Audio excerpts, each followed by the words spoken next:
What if I told you the next Xbox might let you play your entire Steam library right on your console? No workarounds. This isn't streaming that I'm talking about here. You just boot up your Xbox, you launch Half-Life, you launch Civilization, you launch, Assassin's Creed, Cyberpunk, Elden Ring, straight from Steam. CSGO. This isn't some wild fan theory. We're getting some rumblings in that realm, and we've got a new rumor of someone who has insiders that's saying it's being tested right now. If this is true, I think it's the biggest shift in console gaming since Game Pass. And let's be honest, we're still living through the Game Pass shift right now. So Xbox is absolutely changing the way we think about gaming on consoles in the future. I think it's huge. Also, we're going to go over that today. We're going to talk about it. We're going to break down the details, the rumor. We're also going to talk about Randy Pitchford, the CEO of Gearbox, who said that you're not a real fan if you're not willing to pay $80 for Borderlands 4. Here's the thing. Everybody's outraged about that, and there's a lot of outrage on Twitter about it. Oh, how dare he say that? He's so tone deaf. But the thing is, and maybe his presentation was a little inflammatory, but is he wrong?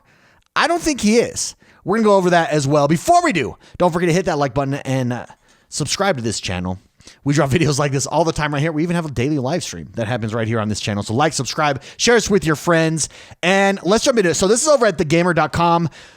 Quote, this will allow users to run Steam directly from Xbox environments. Even more evidence emerges that Steam might be coming to Xbox. I think it is. Phil Spencer has talked about it. Gabe Newell has talked about removing the walled gardens, so to speak, that exist right now between consoles and devices. The question is, what does this mean for future of console exclusivity? Hint, I think it means that there's no such thing as console exclusivity. It's all about platform, which undermines again and underscores Game Pass as a platform. It's all about platforms.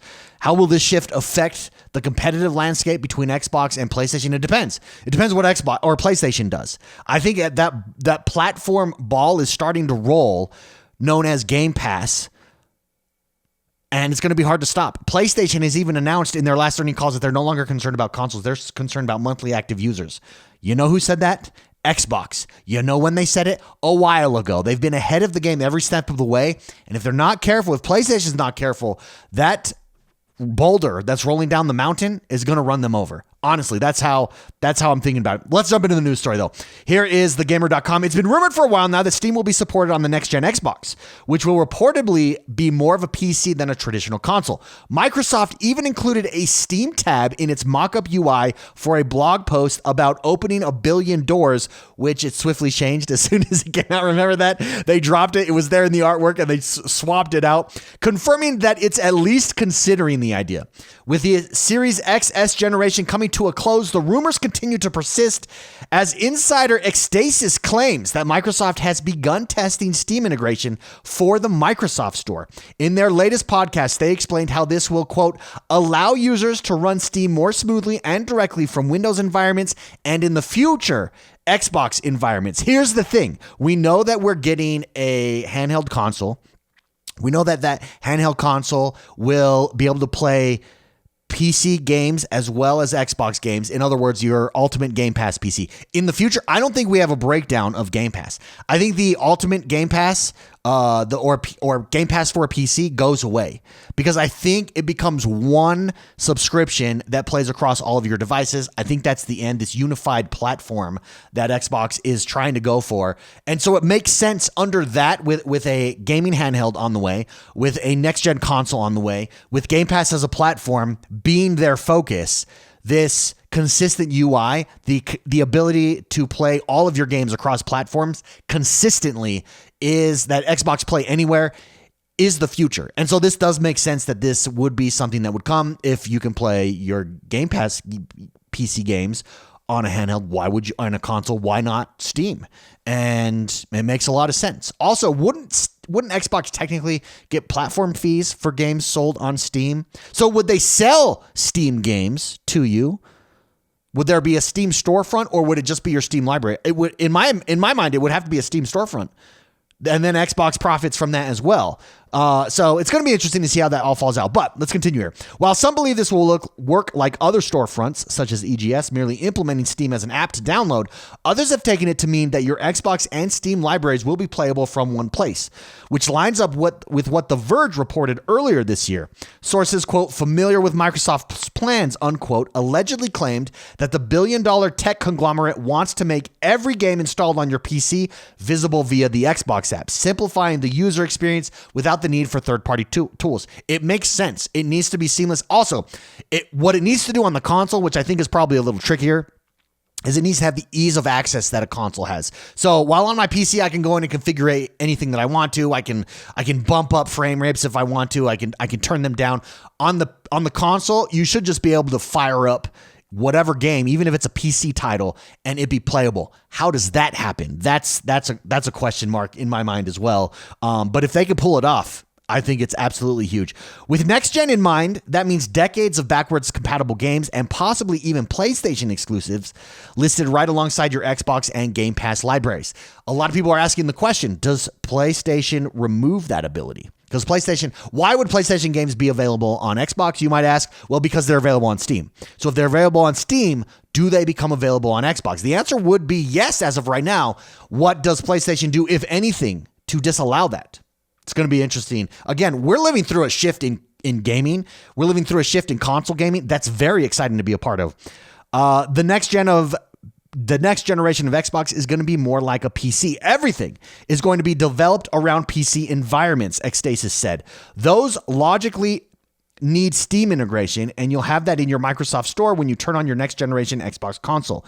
This will allow you to have Steam on your Xbox console and on any Windows device without the need for complex configurations. That's the key. No complex configurations, plug and play. It needs to be plug and play on a console. If the Xbox Handheld, which is rumored to be launched later this year, it's not the Xbox Handheld, it's an Xbox licensed handheld. So it's being created by ROG. It's the ROG Ally with basically controllers on the side.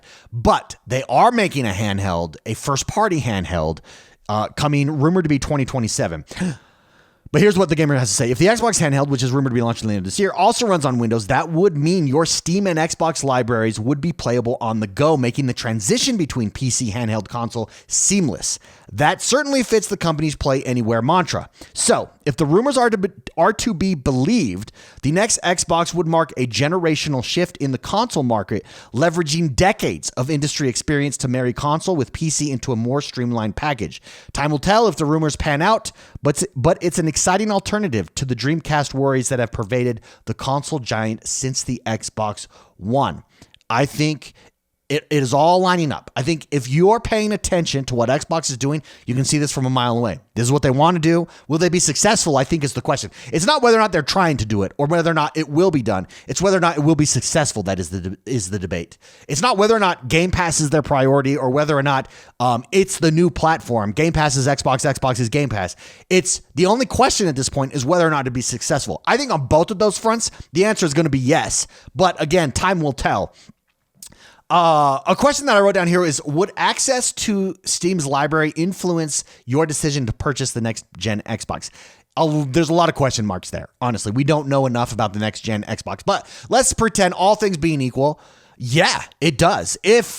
It depends if the benefits are there. If I get the ease of use of a console, why do I play on a console? Because it's ease of use. It's plug and play. Why do I play on a Nintendo Switch over a Steam Deck? Because it's ease of use. It's plug and play. Any game I put into my Nintendo Switch, I know just works. I don't have to worry about anything else. One of the turnoffs for PCs, and I'm sorry, PC crowd, I'm a PC guy myself. I have a PC. I have a PC gaming laptop. The works. I play more on consoles because I don't want to hassle with that stuff. I just want to play. I just want to sit back on my couch, relax, and play. That is the advantage of a console. That is the advantage of a handheld gaming device. Ease of use, that console experience. It's gotta be there on console for it to matter. If for instance, you can load your Steam games, but it takes all this tinkering to do it and do it properly, that's not an incentive. It's just not. And that's the reality. I would love to know what you guys think, though. Is this an incentive for you to buy the next-gen console? This ability, if the walls are knocked down and your PC games can go on your Xbox, is that an incentive for you to hold an Xbox? I think for most people, it's probably a yes, but also it is a time will tell. because we don't know the pricing. We don't know what that next generation leap is going to look like. There's too many variables out there. But all things being equal, I think it's a yes.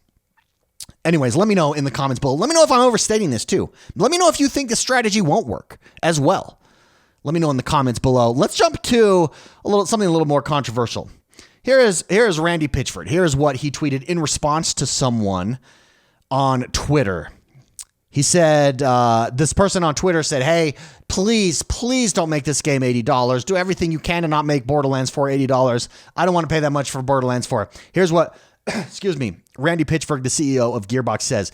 A, it's not my call, he said, which I don't know if that's completely correct. I don't know why it wouldn't be his call. He is the CEO, but regardless. B, he says, if you're a real fan, you'll find a way to make it happen. My local game store had Starflight for Sega Genesis for $80 in 1991 when I was just out of high school working minimum wage at an ice cream parlor in Pismo Beach, and I found a way to make it happen. Now, there's all kinds of outrage about this, and there's two ways to read this.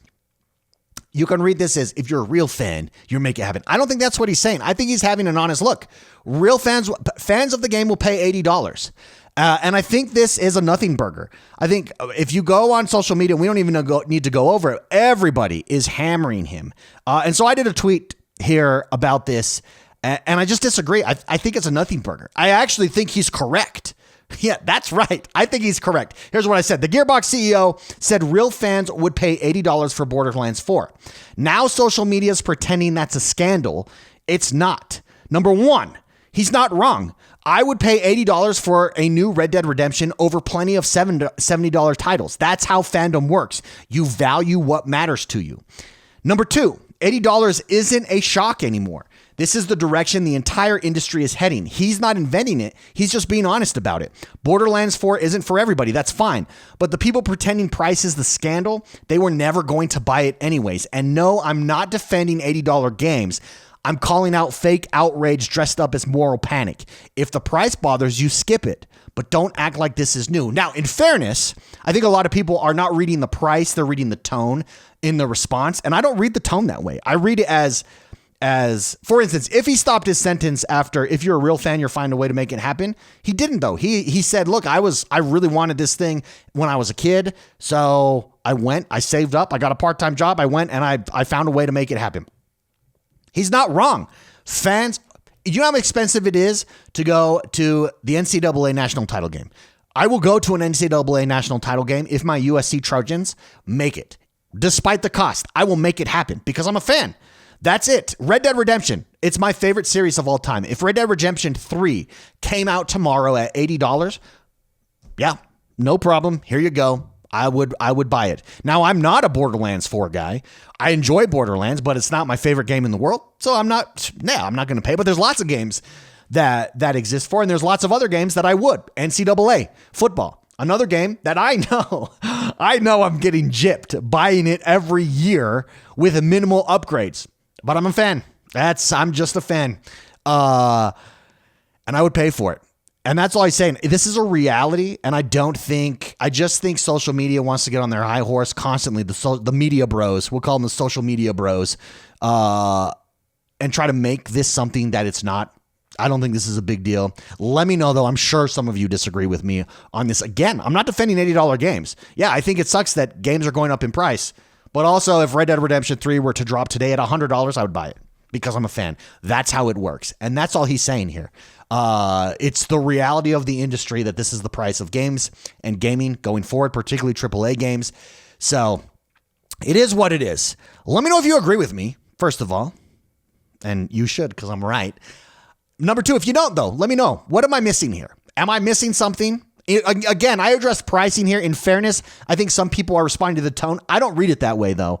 I read it as matter of fact. Look, if you're a fan, you'll pay $80. If you're not, you won't. And that's the reality that we're in. Now, you may not like that reality, but that's the reality that we're in nonetheless. Let me know what you guys think. Let me know if you agree with me. Let me know where, or disagree with me rather. Let me know where I'm wrong in the comments below. Again, don't forget to hit that like button, subscribe to this channel, come join us on Discord. We've got a Discord link is in the description below. Have a great rest of your day, and we'll see you next time. Bye-bye.